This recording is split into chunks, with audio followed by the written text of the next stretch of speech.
Hello, everyone. Welcome back to another episode with the Crime and Coffee Couple. My name's Allison. And my name's Mike. Hi, Mike. Hey, darling baby booskers. How you doing? I'm doing pretty good. How are you? Good. We are a husband and wife couple that have been doing this podcast thing for like few years now. So you're still in on the ground floor, just so you know. Allison tells me a new episode every single week about some kind of crime, some kind of murder, some kind of something. I have no idea what she's about to talk about for the most part because I hate crime, and she delivers them, and then I try to make some commentary here and there, and we just have a good time. And before we usually talk, we like to just kind of ease into things with like a little bit of coffee talk, a little bit of how things are going. A little bit of chit chat. Yeah. You know, we're coming up on our 4th anniversary of doing this. Really? When did we start? 2021. Yeah. September 30th, somewhere around there. Yeah. How about that? I know. It's kind of crazy. You just gone came home by in a snap. Yep. You just came home one day. You're like, you know what? I think we could do this. And I was like, well, I love broadcasting. I hate true crime. But, you know, if I get half of those things, that'd be pretty good. Yeah. It's been a fun ride with you. Yeah. So what's been going on?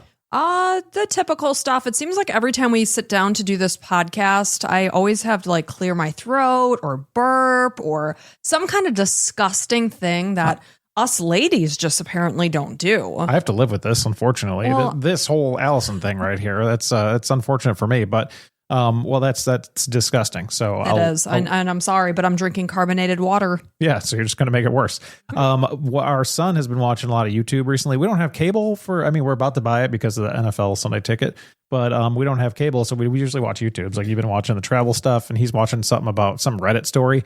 And there was an interesting story today and wanted to bring up, your thoughts. It was about a guy who said that his girlfriend bought a motorcycle and she wanted him to ride on the back of the motorcycle, like kind of straddle her and everything. So they can ride around town and stuff.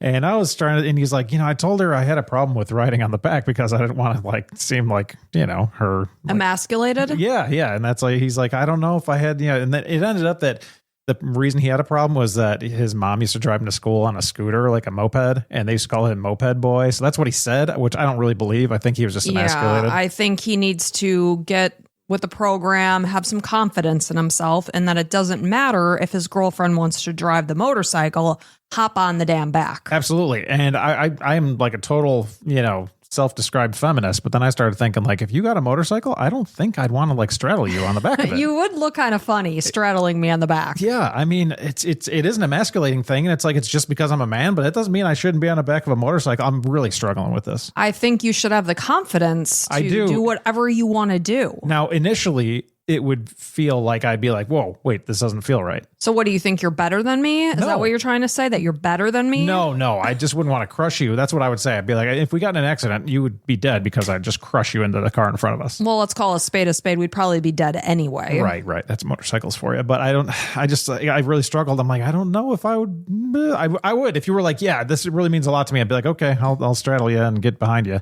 If you go through life making decisions for what other people are going to think about you, it's not going to be a very happy life because you're living it for someone else and not yourself. But I'm not thinking of other people. I'm thinking of myself. Feel like, what would you care if you were on the back of my motorcycle? I don't know. Like, it's an uncomfortable situation. What's the problem in your mind? I don't know. I just don't know what to put my finger on. It's probably just like, you feel like a man should be driving it and a woman should. It's probably just, gender things and it's not right of me. And I'm trying to work past it. So please just don't get a motorcycle so I don't have to be in this situation. You've changed my mind. I never wanted a motorcycle. Now I still don't want one. I'm going to get one and you are going to ride on the back. We should put something in like AI and like show what it would look like if you're riding a motorcycle. Funny though. Yeah, that'd be pretty good.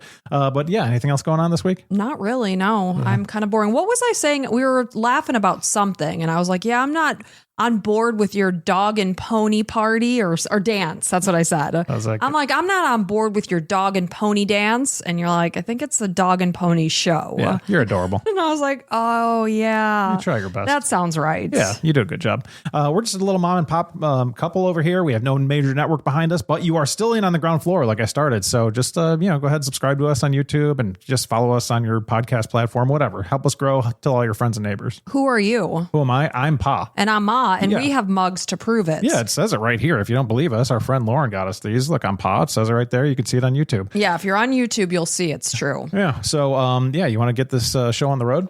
I am ready to jump into this cup of coffee. So this is the murder of Kari Baker.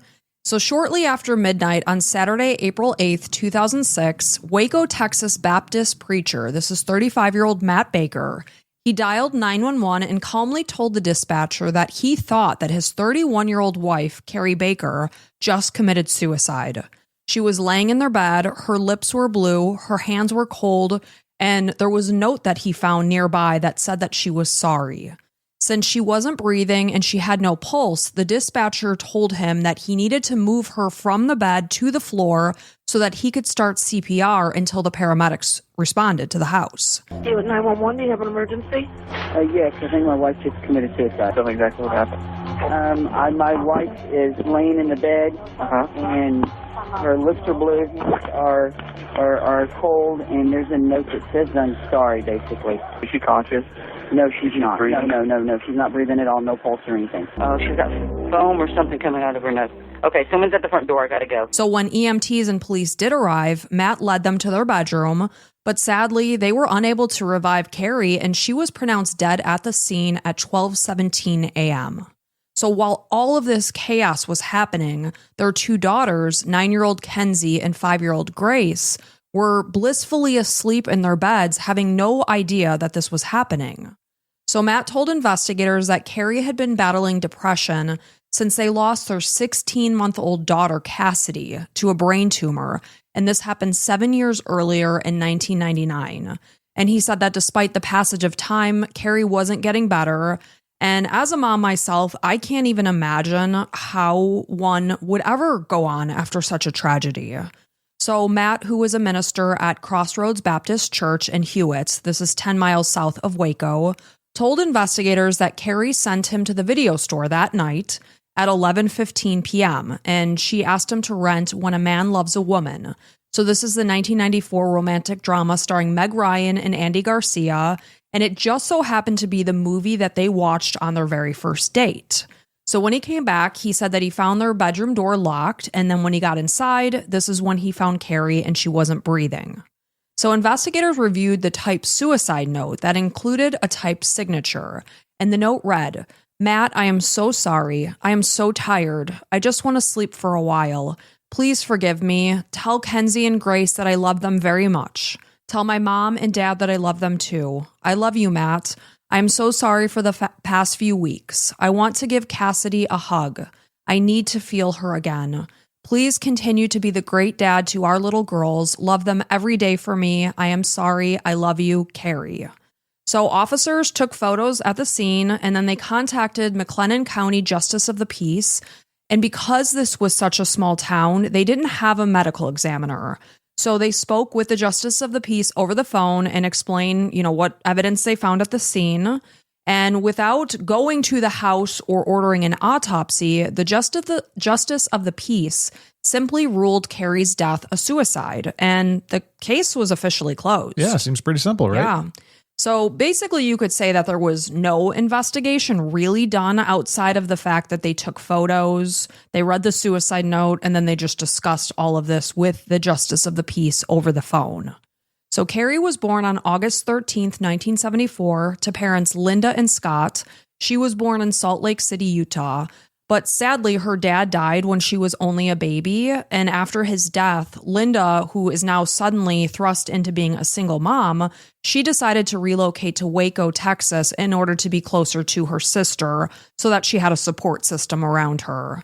So once they were settled, this is when Linda met her husband, Jim Doolin, and Kari was very young at this point. So after they got married, Jim eventually adopted Kari, and then they went on to have a son together. So Kari was described as kind, outgoing. She was always surrounded by friends, and she volunteered at homeless shelters. She was very much involved in her Baptist church. So Jim and Linda Doolin were called to their daughter's home on this horrible night that she was pronounced dead at her house. And although they were obviously struggling to accept that Kari could have been struggling to the point that she would have taken her own life, really, they had no other explanation at the time. So through their immense grief, they were forced to accept what they were being told. So, however, I will tell you very soon, strange little hints began to creep in that led them away from believing that their daughter took her own life, and they started to question, Is it possible that Matt was responsible for her death? So that wasn't something that popped into their head. Like so many times we have stories like this where it's like, wait, you got to look into Matt. No, it didn't immediately come to the forefront of their mind. So Matt was adamant that Kari's funeral be as soon as possible. So despite the fact that she died early on Saturday morning, Matt was insisting that her funeral be held as quickly as Monday. So about 10 days after her daughter's funeral, Linda was getting together with her 3 sisters and they were just chatting. And they told her that they had been keeping information that they just didn't want to share with her. But now that Kari was gone, they felt comfortable enough to share it. They told her that over the years, Matt had come on to several young women. And when Kari was alive, they just felt like if they told Linda this information, it would just disrupt the whole family, harmony. Yeah. So they just didn't. Well, you're in a church and, you don't want to disrupt everything and divorce and all that. That's messy. Let this sicko go after young ladies. So, you know how it is. And it's like there had been things that had happened in their marriage where Kari always took up for her husband. And, when you are in a partnership I'm not saying that's wrong. No. But sometimes when it's to a fault. Well, you don't want to be the person to bring it up and be like, oh, stop telling me about it. And there's always reasons and then they push you away. Well, and then there's always that don't shoot the messenger type of deal. So so not only was all of this going on, but they were getting the feeling that Matt was trying to erase their daughter, like her existence from their world. So Linda and Jim's granddaughter told them that their dad had taken down all the photos of their mom in their house, which doesn't make sense because after a child loses their parent, you want to keep their memory alive. Yeah, as long as possible. Another thing he did was he allegedly told them that they were ready for a new mother. So most concerning, though, Matt and Kari had been on the Doolin cell phone plan. So Linda got her phone bill and she was just looking through it. And she noticed a number of phone calls from Matt to Kari's cell phone that were placed after her death. So over the span of weeks, Matt made approximately 180 phone calls to Kari's phone and as many as 17 in one single day. Well, the first thing that comes to my mind is you want to hear her voice on the voicemail. On the voicemail. You would think that, but I don't know if it showed that these phone calls lasted some time. So when she confronted him about it, Matt told Linda that he had given Kari's cell phone to a parishioner in need. And this was a recently divorced single mother who worked as a 6th grade teacher. This is Vanessa Bowles. So Linda's intuition immediately kicked in, and she questioned if there was more to the story than a simple story of what her son-in-law was telling her, that he's a preacher and he was simply counseling this parishioner who was in need. Thank God she looked into this. Yes. So Linda started to believe that there was no way in hell that her daughter would have abandoned her living children. She acknowledges that, yes, she was absolutely grieving, but she would not have left her living daughters. So she vowed to learn the truth at that point in time.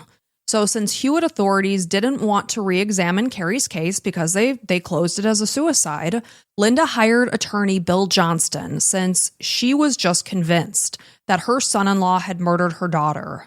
So Johnston brought on Texas Ranger Matt Cawthorn to assist, and they were both critical of the fact how Kari's case had been handled. They questioned if someone who was wanting to take their own life would have left 2 sleeping pills in a bottle, and whether the 29 sleeping pills they had taken would have killed her in such a short amount of time. Yeah, I mean, you're going to want to take all of them, right? And that's 2 is just an odd number to leave. Right.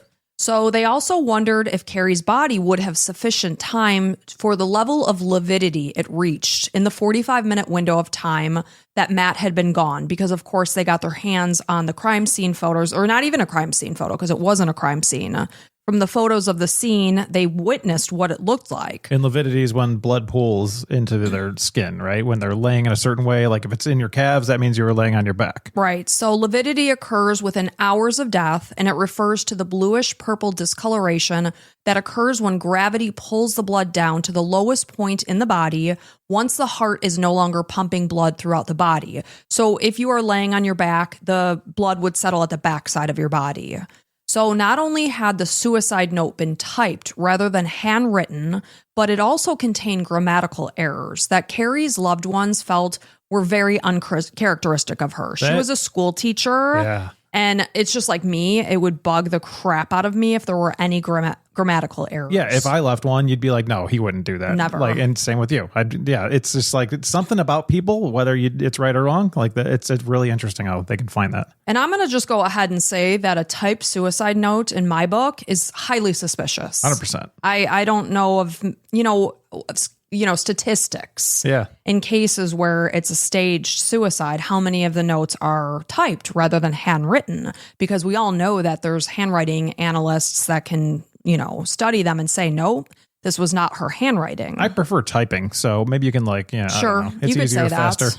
So not only that, but the whole note really kind of praised Matt while it blamed Kari. Yeah. So around the time of Kari's funeral, a preacher had access to her Bible, and they found a handwritten note inside that had been dated April 2nd, 2006. So this was only days before her death. So he was reading these scribbles that were in the pages, and it read, "Lord, be the center of our relationship.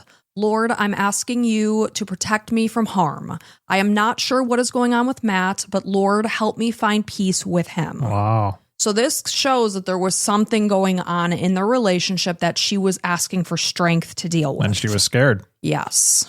So Kari's grief counselor also reached out to Linda and told her that Kari believed that Matt was having an affair.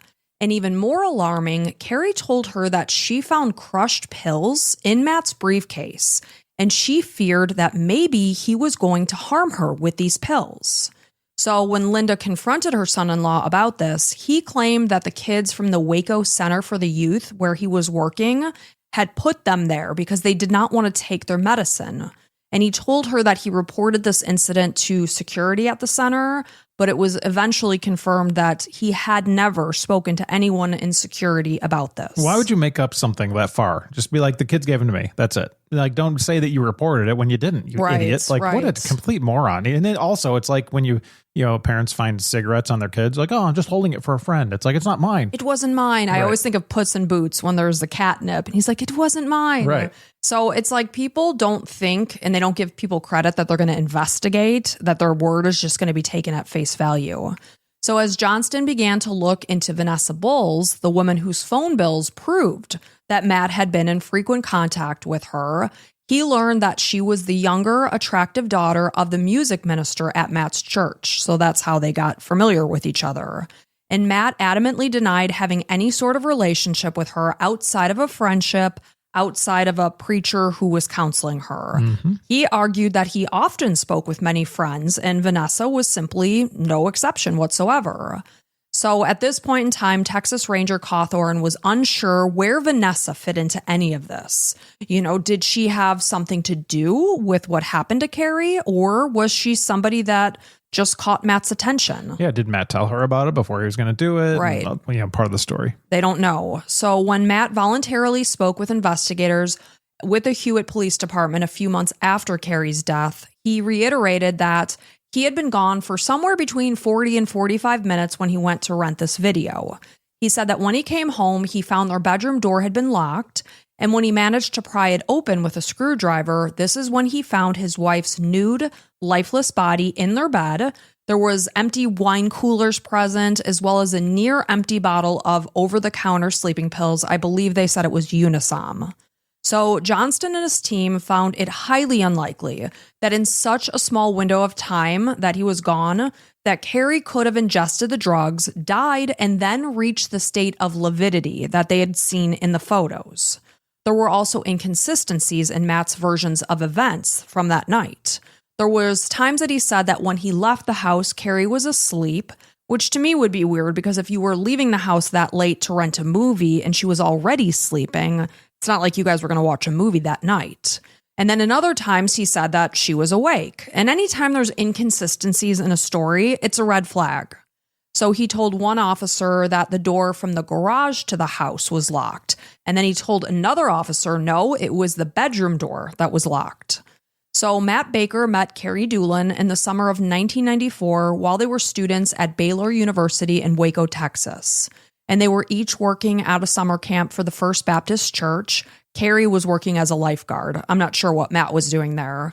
But she had this dream that she would become a teacher and that she would marry a strong man of faith. And when she met Matt, it seemed like he was truly the perfect fit for her. That was the man she was looking for. But little did she know that he had been accused of several inappropriate sexual advances toward women during college and even at the summer camp. But in all of these instances, his behavior seemed to be just excused or brushed under the rug, or he would tell a lie and whoever he was telling it to would just believe him. So only 3 months after they met, this was a whirlwind romance. They got married at her parents' house. Wow. So everything was quick. So even after they got married, Matt's inappropriate behavior toward women and young girls continued. But somehow he just continued to fly under the radar from punishment. And I don't know if it's because he was a figure in the church, if his actions were just, kind of turned a blind eye. Yeah, it's just like anybody in power. You always have to wonder, somebody needs to step up, but they also don't want to be that one, that's everybody's looked at and mocked and everything. And there's something about abusing power that is just so disgusting. Oh, I hate it. So Kari just always seemed to believe in her husband, and she just really couldn't accept that he could possibly be responsible for such horrible actions. So while Kari went on to get her master's degree from Dallas Baptist University, Matt later attended Baylor's George W. Truett Theological Seminary, and then he went on to become a Baptist preacher. So throughout the years, the couple had 3 daughters together, Kenzie, Cassidy, and Grace. And like I said, sadly in 1998, Cassidy was diagnosed with a brain tumor. She was just a baby. And she had extensive treatment in a hospital where she was treated for months. She apparently had a tracheostomy. It was very, very much involved. And she was, though, I will tell you, she was discharged home with a great prognosis. She seemed to be doing well and improving. However, early one morning on March 22nd, 1999, Matt went into her room and found that she wasn't breathing. And family members couldn't help but notice that while Kari was inconsolable, Matt seemed unusually calm. And not only that, he didn't seem to be there to comfort his grieving wife when Cassidy was pronounced dead and at her funeral and all of these traumatic times. He just didn't seem to be comforting her. So when Kari called the oncologist who had been treating Cassidy throughout her battle with cancer, she just wanted to tell the doctor what happened and that Cassidy was gone. And the doctor couldn't understand how Cassidy suddenly passed away because her prognosis had been so good. And the doctor felt so uneasy that she contacted Child Protective Services or CPS.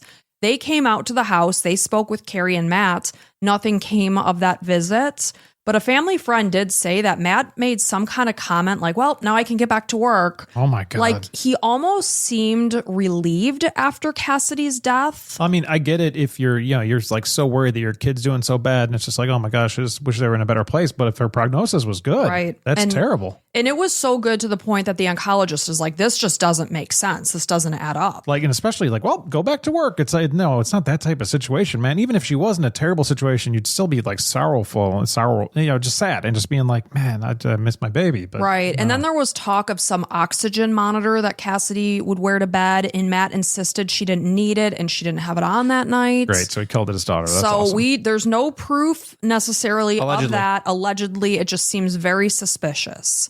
So Kari, who had always been this outgoing, lively young woman, was understandably devastated by the loss of their baby girl, and she was deeply grieving. She sought out counseling, and she wrote passages about Cassidy in her Bible. And when Kari died, it was only 17 days after the 7th anniversary of her daughter's death. So Bill Johnston felt that police had just simply dropped the ball. There was no autopsy. The death was very quickly classified as a suicide. Despite the fact that Matt told investigators that he found his wife naked, emergency responders, by the time they got to the house, they found Kari in a t-shirt and underwear. So obviously they were going to ask him about this discrepancy, and he indicated that he dressed her while he was on the phone with the dispatcher. So investigators believe that Kari hadn't been nude, as Matt had claimed that she was, and that she had actually been wearing what they found her in, the t-shirt and underwear. It took paramedics only 4 minutes to respond to the Baker home, and in that time, he claimed that he dressed her, he moved her to the floor, and he began CPR, all the while cradling the phone on his shoulder without sounding out of breath whatsoever. So Johnston and his team were able to turn up several instances of Matt's sexual advances toward young women during his years in college, as well as throughout his marriage with Kari. Records that were recovered from Matt's workplace server also made him look that much more guilty.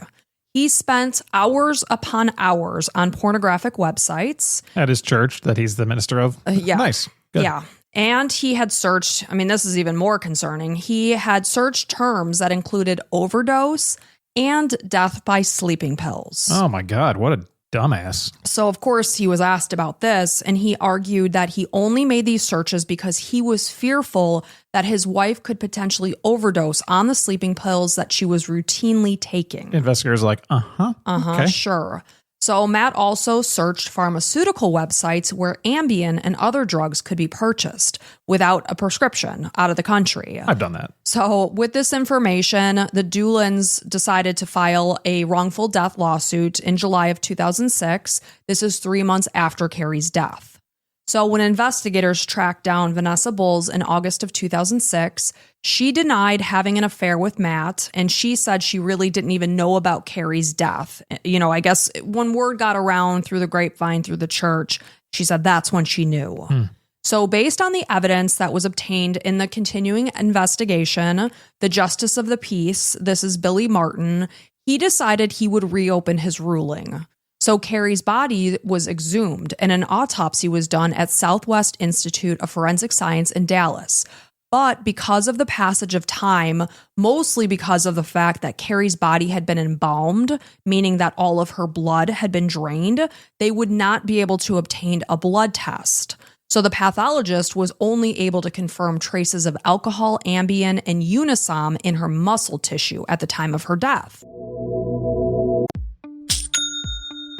Nobody does selling better than Shopify. Shopify is the home of the #1 checkout on the planet. And the not-so-secret secret, with Shop Pay that boosts conversions up to 50%, meaning way less carts go abandoned and way more sales going through. So if you're into growing your business, your commerce platform better be ready to sell wherever your customers are scrolling or strolling. On the web, in your store, in their feed, and everywhere in between. Businesses that sell more, sell on Shopify. Upgrade your business and get the same checkout that Skims uses. Sign up for your $1 per month trial period for 3 months at shopify.com/Westwood1, all lowercase. Go to shopify.com/Westwood1 to upgrade your selling today. Shopify.com/Westwood1.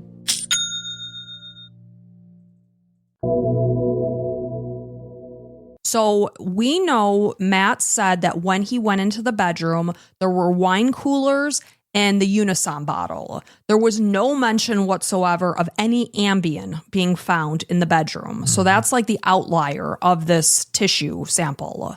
So neither the time frame nor the amount of the drugs in her system could be determined in order to conclusively say what drugs could have caused her death. Were there deadly levels in there? They couldn't say that. So it can be noted, though, that Kari was not known to take Ambien. She also had no prescription for the medication.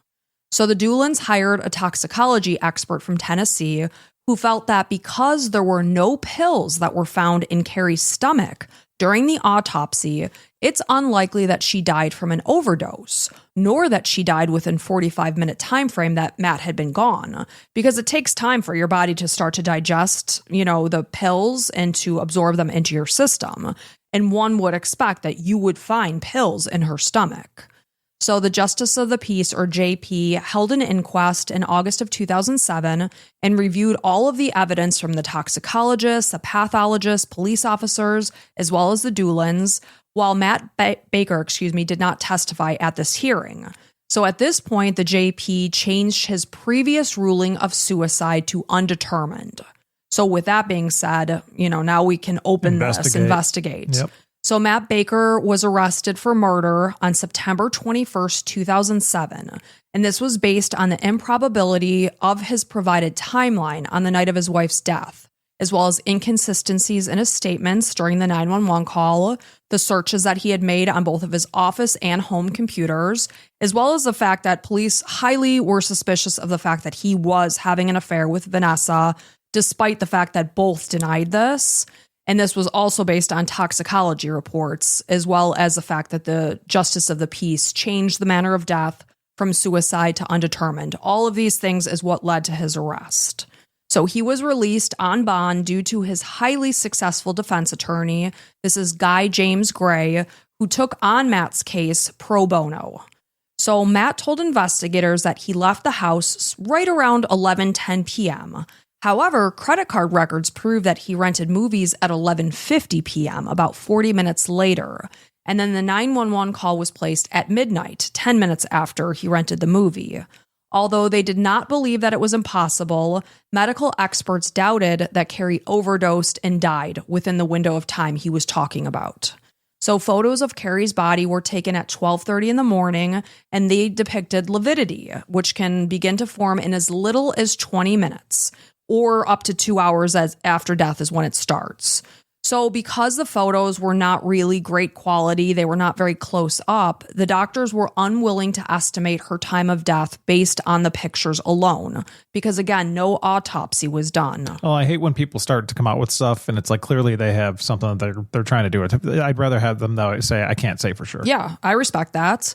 So 6 months after his arrest, the murder charges against Matt were suddenly dropped because Assistant DA Crawford Long felt that it was too risky to take him to trial because he felt that the evidence was too speculative and entirely circumstantial. So investigators turned their attention now to Vanessa. And she was interviewed on January 27th, 2009. This is about 3 years after Kari's death. And she was in the presence of her lawyer. She maintained what she originally told investigators in August of 2006 when they originally talked to her, that she did not have an affair with Matt. So when Vanessa was subpoenaed in a grand jury, her attorney indicated that she planned to take the fifth, but that she did have some information. So they have these cell phone records that prove that they had spoken on many of occasions, and cell phone records also prove that she had been with Matt about a week after Kari's death. There was also an employee at a jewelry store who reported that they had been shopping for rings. Oh, that's a big one. That's Yes. probably the biggest one out of all of them. Like you can only say like, I'm just hanging out with my parishioners or whatever it is, but it's like we're shopping for rings. That's huge. Yeah, and you would think if you were going to do such a thing weeks after your wife died, that maybe you'd go out of town to do such a thing. Yeah, that's a good idea. So Matt also removed Kari's photos and clothing from their house almost immediately and replaced them with pictures of Vanessa and his daughter. Well, I mean, why would he put Vanessa's pictures in there unless they're dating? Right, and nothing makes sense. Okay. So despite the fact that Vanessa admitted that she frequently spoke with Matt on the phone and they had spent time together, and that they had shopped for rings, that she continued to deny that their relationship was intimate. That doesn't make sense. Yeah, it doesn't. So now under oath, Vanessa was asked if Matt ever told her anything about his wife's death, and she dropped a bombshell. She indicated that Matt told her that he killed Kari for her. Oh my. Well, this is all we've been waiting for, you idiot. Why didn't you say this like years ago? Not a peep. God. So the criminal DA instructed the prosecution to prepare a murder indictment against Matt Baker and present it to a grand jury that very afternoon. Yeah, we got him. In the meantime, the prosecution believed that Vanessa was still withholding further information and sent investigator Abdon Rodriguez to speak with her. This is a guy who has a solid reputation for getting suspects to confess. I'd love to be that guy. It sounds awesome. Right? So Rodriguez spoke with Vanessa on March 31st, and she was given immunity. She was told whatever you tell us in testimony would not be used against her. Perfectly fine. So she went on to repeat what she said in front of the grand jury, but as soon as he turned the tape recorder off, she finally admitted that she and Matt had slept together one time in the master bedroom of the Baker's home before Kari's death. So while Kari was at work, this guy had sex with her in their bed. You can't, that's not admissible though. It's not on record. Right. So they're just working towards it, everything. Okay. So now moving forward to September 2nd, Vanessa spoke with a team of investigators and prosecutors. and over the course of 4 hours, where she elaborated about her relationship with Matt and what she knew about Kari's death. So according to Vanessa, Matt began flirting with her in November or early December of 2005, and their flirtation only escalated by mid-December. And he would say things to her like, "Don't date that guy, only date your preacher." He would often horrifically disparage his wife during their conversations. He confessed that he had cheated on Kari in the past, but it was something that she never had a clue about. He said that he was the primary caretaker of their 2 daughters because she was so depressed she couldn't even be a mother to her daughters. Maybe step up and be a good husband. So he said that Kari was lazy and their girls did not like their mother. So Matt told Vanessa that Kari was hideous and that if he and Vanessa fell in love, he would find a way out of his marriage. What a terrible husband, father, and a man of God. What a terrible, terrible human being. Piss poor.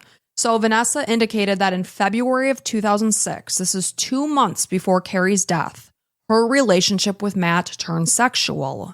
She said that by March, Matt began discussing ways that Kari could die. He considered tampering with her brakes or arranging maybe a drive-by shooting. He also mentioned hanging Kari and staging it so that it looked like a suicide. He specifically mentioned that he tried to purchase Rohypnol, which is the date rape drug, roofies, in order to incapacitate her so that he could do something to make it look like a suicide. So Matt told Vanessa that he finally came up with a solid plan. He was going to slip something into her drink, type a letter, and stage the scene to look like a suicide. When he told Vanessa that he was planning on typing Kari's suicide note, Vanessa said that that was a bad idea, but Matt indicated that Kari typed everything, so it wouldn't be uncharacteristic. He also felt confident because the anniversary of Cassidy's death was looming that Kari was obviously grieving her death. Everybody knew that, so that maybe no one would question the fact that she had taken her own life. So 2 weeks before Kari died, Matt told Vanessa that he put some sort of medication in a milkshake that he made for Kari.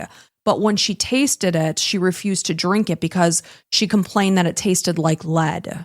So investigators later found an email to help corroborate this story that Matt sent to Kari's work account from around this date, and he wrote that he would make her a better drink than the one that he made her the night before because he would put more chocolate into it. So on Friday morning, April 7th, this is 1 day before her death, Vanessa was aware that Matt planned another attempt at ending Kari's life during a planned date night that they had scheduled for that evening. So by Saturday morning, Vanessa was awoken by her parents who told her that Kari was dead. And of course, being in a church, word quickly spread through the church. Vanessa and her parents actually went to the Doolin home, Linda and Jim's, house, and to offer their condolences to them. And as they were leaving, Matt followed them out, probably saying like, "Oh, let me walk you to the car." And when it was just the two of them looking at each other, he winked at her, as they were driving away. So Vanessa told investigators that she went back to Matt's house on Wednesday. This is 4 days after Kari's death. And his daughters at this point in time were at school, so it was just them at the house. So while they were sitting together in the living room, he told her the full details of Kari's murder. He said that he pulled apart some sexual stimulant capsules, and he filled them with Ambien, which he gave to Kari. And she believed that she was taking some sort of over-the-counter stimulant as part of their fun date night that they were having together.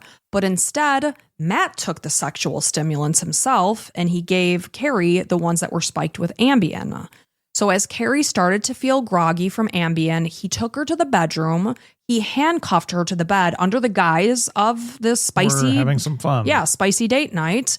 And he started to engage in foreplay, just biding his time until she fell asleep, which she did. So at this point in time, Kari was snoring, but she was still alive. And Matt told Vanessa that he kissed her on the forehead and told her to give Cassidy either a hug or a kiss for him, and then he placed a pillow over her face. So Kari began to struggle and thrash. She was thrashing her face back and forth, but because of the Ambien that was, suppressing her being awake, as well as the fact that she was handcuffed, she was unable to fight him off. He told Vanessa that he removed the pillow from her face because he believed at this point that she was dead. but then her eyes suddenly flew open and she took this enormous gasp of air. And then he put the pillow back over her face and made sure that he put pressure around her mouth and nose. So when now he was sure she was dead, he removed the handcuffs, he typed the suicide note in their home computer, he took Kari's hand and rubbed the letter over her hand just in case they were going to check it for fingerprints. And then he placed both the note and the bottle of sleeping pills at the bedside table. And then he left to go rent this movie. So how do we know this whole part of the story? This is what Matt was telling Vanessa? This is exactly what Matt told Vanessa. Okay, so he told her the whole thing. Yes. So he said that after he staged the scene, Matt left the house in order to establish an alibi. He rented the movie. He got gas for his car. And before he left, he locked the bedroom door and he left their 5 and 9-year-old daughters sleeping in the house alone with their mother's now deceased body. So when police arrived, they never checked the home computer to see if a suicide note had been taped. Nice. Or typed, I should say.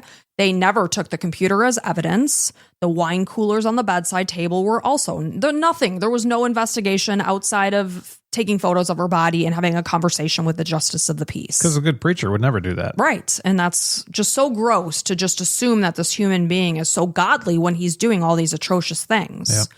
So Vanessa said that Matt sent her an MP3 of the song Dirty Little Secrets by the All American Rejects. I'll keep you my dirty little secret. You got it, Mike. And he reminded her that if she told anyone what he had just told her, that she would be his next regret. Oh my God. Ugh. What a dork and narcissist and psychopath. This guy sucks. So Vanessa started to feel uncomfortable with the whole situation. And by July of 2006, she ended her relationship with Matt and had no further contact with him. So in March of 2009, Matt was rearrested and charged with Kari's murder. So the trial began in January of 2010, and the state's star witness was Vanessa, because really, that's all they got. That's what they've got. But up until that point, Matt continued to maintain that he never had an inappropriate affair with Vanessa or anyone else until his own defense attorney, Guy James Gray, stood in front of the court and admitted that his client had indeed had an affair. Oh, is that like allowed? I mean, I don't know. Oh, interesting. So Gray later indicated that he realized that Matt was lying about his involvement with Vanessa about a month before the trial was set to start, while he maintained that Kari had ended her own life due to her fragile emotional state. So he's basically saying, yeah, he did have this affair. It doesn't mean he killed his wife. How does this guy Gray know that he had the affair? Because he told him? Yes. Oh, okay. Yeah. I just want to make sure he's not just like, I think he did. I can't represent him anymore. He knew. Okay. So meanwhile, Linda Doolin was forced to sit there and listen to these stories about her daughter. Oh, she was so depressed she couldn't even care for her daughters. That's all a bunch of crap. Because her daughter wasn't there to defend herself. Yep. So Gray spoke about the lack of physical evidence and that there was no cause of death even, solidified because they couldn't. By the time she was embalmed, they had no blood sample. They couldn't even be certain if it was murder. So Assistant DA Crawford Long indicated that this was the most difficult case that he had ever prosecuted. So meanwhile, witness after witness testified about Kari's mental state and the fact that Kari had actually been looking forward to an interview she had scheduled for a new teaching position. And this was something that was actually scheduled for the day that she died. Her grief counselor also disputed Matt's claims that Kari was a despondent, dysfunctional parent, because that was not true. So on day 3 of the trial, Linda herself testified that after her daughter's death, Kari's grief counselor had called her and said, she found these crushed pills in Matt's briefcase and that Kari was afraid that he was, planning to harm her. So prosecutor Susan Schaefer believes that Matt wasn't even in the room with his wife while he spoke with the dispatcher. He sounded very calm on the call. So Matt told investigators that he found his wife on her back with both arms stretched out flat on the bed. He actually drew a diagram of how he claimed that he found her body to be. However, crime scene photos depict an uneven pooling of blood or lividity in Kari's arms, which completely contradict this statement because had she been laying exactly how he said she was, it would have been even. There was more lividity on her left arm as opposed to her right arm. So this would have meant that her left arm had been lower, likely hanging over the side of the bed. So Dr. Sridhar Najarian, chief medical examiner at Lubbock County ME office, testified that when he reviewed the photos from both the crime scene as well as the autopsy, he noted a mark on Kari's nose, which was consistent with a pillow being held over her face. So the jury also heard that Matt visited online pharmacies regarding purchasing Ambien. Mark Henry, who is the owner of a website from Spain, indicated that Matt attempted to buy a generic form of Ambien. He actually placed it into his online shopping cart, while defense attorney Gray argued that he never actually went through with the purchase. And according to Henry, many potential customers get this far. They put it in their cart, but then a message pops up that shipping would take 2 weeks, and then they often abandon it. And that was the case for Matt.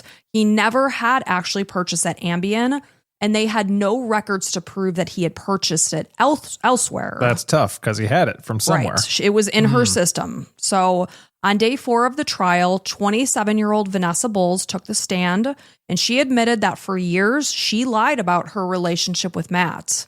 This was something the prosecution worried would make her an unreliable witness. Had she been willing to lie to people's faces for years, she would be willing to sit on the stand and lie as well. Yep. She told the jury that she met Matt at the church in the fall of 2005, and this was a time when she was going through a divorce and becoming a single mom. According to Vanessa, Matt often complained about Kari, and he often said horrible things about her. He called her a horrible wife and a mother. They no longer had sex. This was something that Vanessa believed was true at the time. So when Matt invited her to his home in early March of 2006, she said that this was when they had sex for the first time. He asked her, he's such a manipulator. They were sitting on their couch, and he asked if he could hold her hands and that they could pray together. Mm-hmm. And then afterwards, he started kissing her and then led her to the bedroom that he shared with his wife. He's using God to have sex with this girl. 100%. Good. So Kari said that she was Vanessa said that after they did this and consummated their relationship, that she was extremely remorseful afterwards, but she did admit that their affair continued while Matt's bitterness toward his wife only grew. And he said that he wanted her out of his life, and then only weeks later, Kari was gone. So after Kari's death, Matt told Vanessa that he was going to tell her what happened just one time and one time only, and then he never wanted to discuss it again. And he did. He told her everything.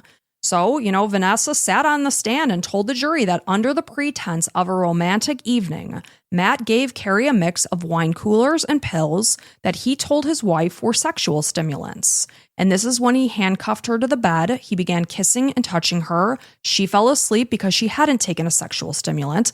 She had taken Ambien. And then once she was subdued and she was handcuffed, he suffocated her with a pillow. He staged the scene as a suicide. He left to go establish an alibi and then called 911. So Vanessa admitted that she was aware that Matt was planning on killing Kari. And this was something that Linda was so pained by that her daughter's death could have been prevented. It could have stopped.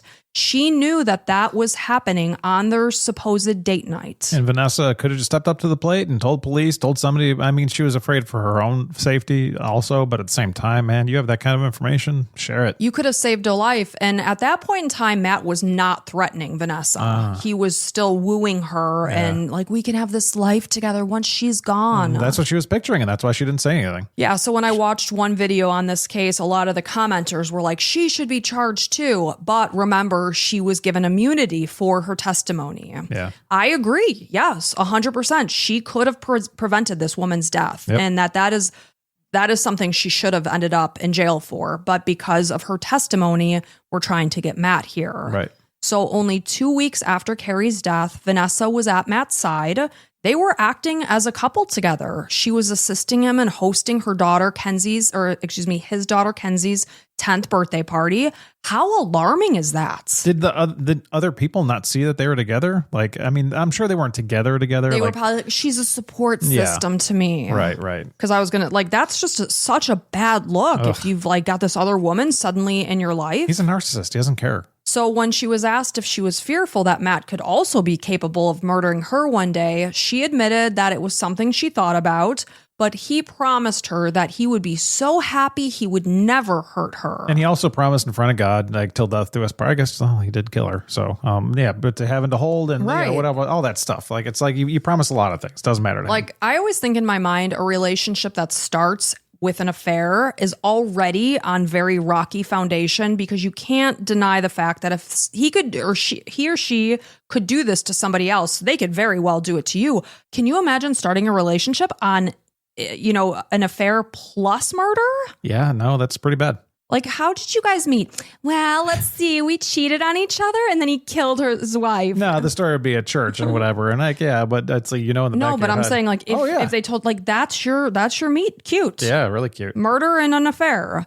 So she said she continued to date him, and she never came forward about what she knew regarding his involvement in Kari's death because she was afraid. She argued that she feared that Matt was a preacher, and because he was, no one in the community would believe what she had to say. So she said she felt like she was stuck. And she started to then, worry that he would kill her. And I mean, I would too. Yeah. So defense attorney Gray called only one witness forward. This was a forensic expert who speculated that the traces of DNA that were found on the suicide note could be Kari's. But Vanessa told investigators that according to Matt, he did take the suicide note and wipe it on Kari's hand. Yeah, So, that's easily explainable. There you go. And Matt never did testify in his own defense. So the jury deliberated for 7.5 hours. And Mike, what do you think? Guilty. Yes. They found Matt Baker guilty of first-degree murder, and Linda Doolin was flooded with relief that he would never again be able to hurt anyone else.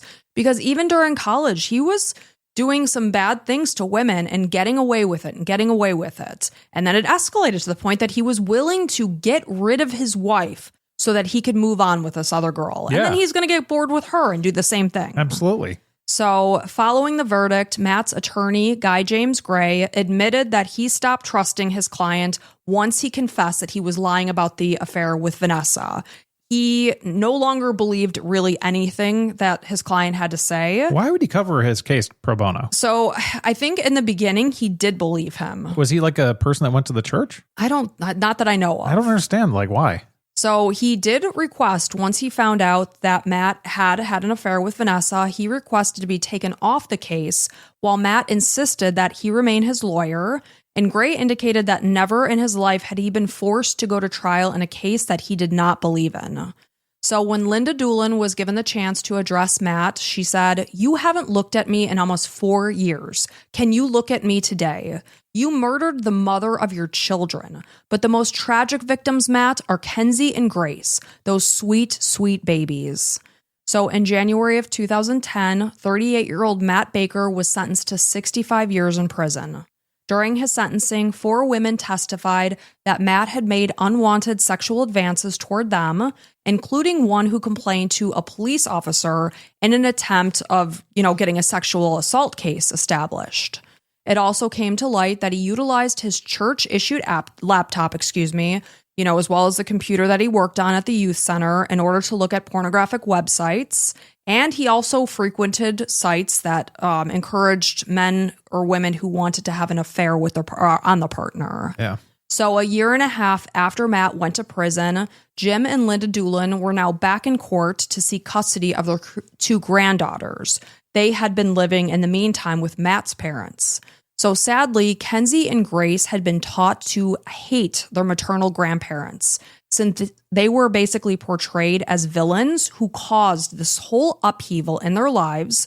They were brainwashed to believe that their dad was innocent and that their maternal grandparents had done all of this. Wow. So during the custody trial that took place in Kerrville, Texas in 2011, when Kenzie was 15 and Grace was nearly 11, the Doolins accused Barbara and Oscar Baker of parental alienation for ruining their once loving relationship with their granddaughters.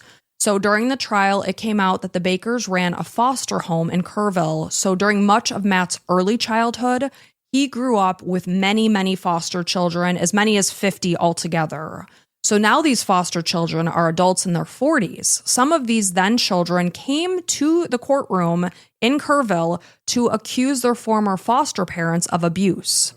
So one woman, this is Betsy Maloney, who is mentally handicapped, accused Barbara of mocking her and calling her disparaging names such as Porky Pig and Fatso in the house in the presence of other foster children. Not only that, she encouraged the other foster children to join in on the name calling. What a great foster mother. Jesus.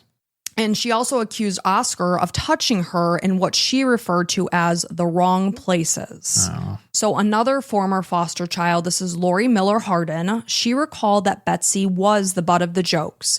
And she also accused Oscar of inappropriate behavior, such as tracing a finger down the lower portion of her buttocks and down her right leg.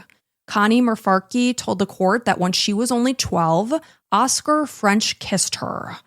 And another child, Millie Van Steenberg, accused Oscar of sexually abusing her beginning when she was as young as 7 years old. So Barbara and Oscar denied any of these accusations, and no criminal charges of abuse had ever been filed against them, although at one point Betsy prompted an investigation when she complained to counselors about her treatment in the home, but they were cleared of any wrongdoing. And these are children. They're vulnerable. They're in foster homes. They're probably afraid to speak up, so no, there hadn't been any complaints. Right. So when Matt was 10 years old, the Bakers suddenly stopped running their foster home. They indicated that they made this decision because their two biological children, Matt and Stacy, were unhappy with this arrangement. However, during an interview with Matt in 2007, he described the years that his parents were fostering children as the happiest of his life. So that contradicted the reason why they said they pulled out of the foster, parenting. Yeah, who knows who's saying the truth and who's not. So some people wonder if maybe Matt Baker, who was also accused of many inappropriate behaviors toward women, who was working as a youth minister and chaplain, maybe had learned behavior from his childhood. Yeah, I'm sure. Who knows? So 15-year-old Kenzie Baker testified that she wanted to stay with the Bakers, but 10 of the 12 jurors voted to transfer custody of her and her little sister to their maternal grandparents. And they were also ordered to have no contact whatsoever with their father. So during a 2013 interview, things started to calm down. This is when they had been with their grandparents right around maybe 2 years. So they indicated that their home is their girls' home, their granddaughters. They have made it their safe space. Then 12-year-old Grace loved the arts. She participated in the band and she played the piano. And she was just an absolute joy to be around. And meanwhile, Kenzie, who was nearing 17 years old, she was super excited about graduating from high school and going to college. And Jim said that she was an absolute hoot to be around. And he said that, when he's sitting there in his home and he sees his wife and his granddaughters all laughing together, he sees Kari in them. And every day he knows that she would be relishing in what they were experiencing together. And that is the sad murder of Kari Baker. Man, what a whirlwind. There's so many different things involved here between how Matt was raised poorly and his parents are potential sickos. And oh man, there's just so many sad stories. Like this is like, you look around, if your life is just like halfway decent and you haven't been molested, it's like, man, I've gotten off scot-free pretty much. There's so many horrible stories out there. And what really gets me is that he had done all these awful things in college of putting these girls in very uncomfortable positions. Like, do not touch me. Do not come into my personal space. And he just thought he could get away with everything because he did. Yeah. And then as he got older and he got more control and power and he is the head of the church, he took advantage of that. He sure did, as much as he could. And yeah. he used it as a move to get a girl to sleep with him. Like, let's pray. Oh, hey, look where your hand is. Like, that's disgusting. What a scumbag. Talk about shady shit, because she was there trying to get counseling because she was going through a hard time, going through a divorce, transitioning into being a single parent, and he took advantage of that. Yeah, absolutely. Oh, man. I hope somebody beats him alive in prison or wherever he is. And I'm not saying that Vanessa is innocent by any means, because she could have stopped Kari from being murdered had she gone to authorities and said what he was planning to do. But maybe she thought they'd think that's ridiculous and they wouldn't believe her. I don't know.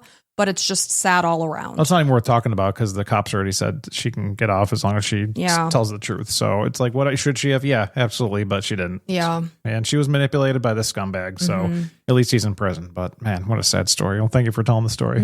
Appreciate it. If you want to hear more stories, there's more bonus episodes available wherever you listen to podcasts. And we really appreciate your time and everything.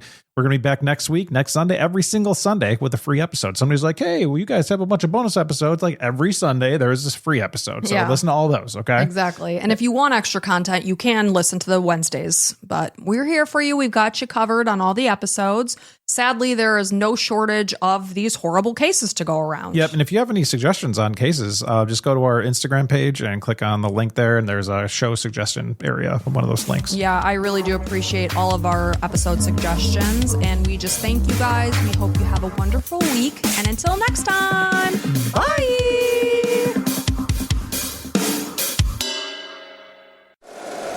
If you like the show, please take a moment to rate, review, and subscribe. It really does help the show to grow. Thank you for listening.